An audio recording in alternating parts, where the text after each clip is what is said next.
かなり、3連覇がかかる、大会だったので、かなりプレッシャーがかかったし、このロンドンオリンピックが一番緊張しました。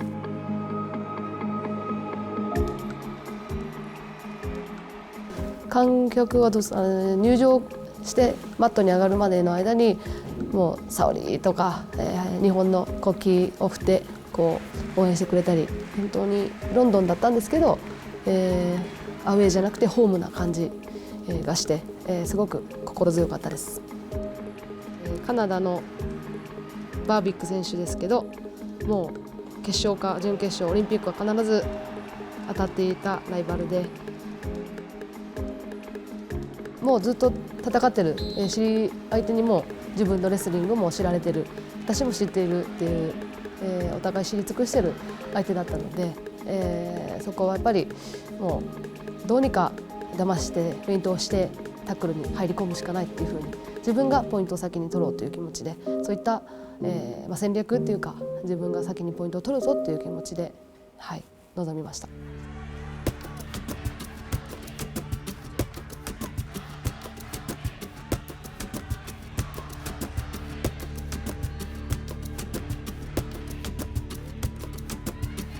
自分から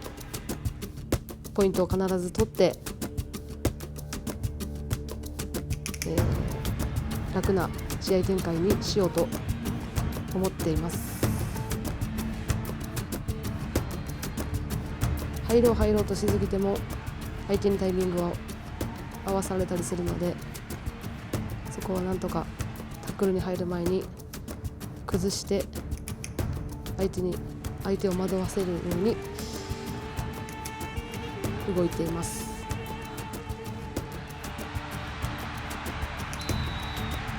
途中で自分のタックルが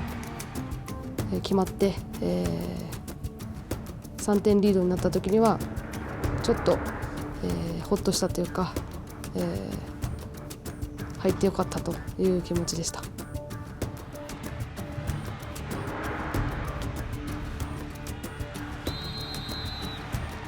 ほとんど覚えてないですけど、アドバイス、けどやっぱり、あと2分死ぬ気で戦えということだけは覚えています。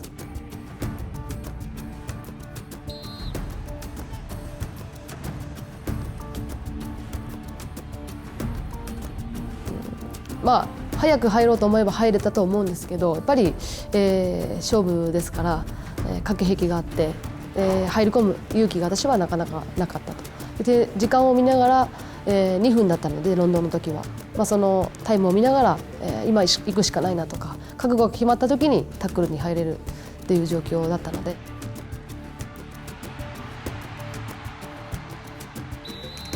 マットの上は1人かもしれないですけど、観客にはたくさんの日本人の応援してくれる方がいっぱい来てたので、本当に1人で戦っているというよりも、本当に、応援してくださる皆さんが私の背中を押してくれて、戦えたと思っています。しました。残り20秒、守りに入ってはいけないと思ったんですけど、2点差があるのでどうにか点数を取られないように、そして思い切り下がらないようにはしています。3連覇まであと4秒でカウントダウンが始まった時にはやったっていう気持ちで喜びました。私も嬉しかったんですけど、コーチの方を見たら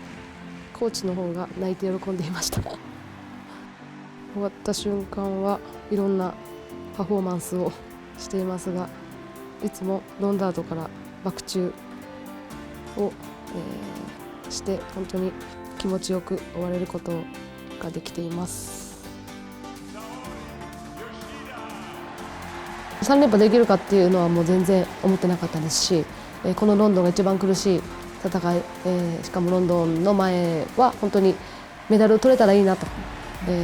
優勝じゃなくてもメダル取れればっていうぐらいの気持ちだったので、そこは本当に3連覇できるとは思ってなかったです。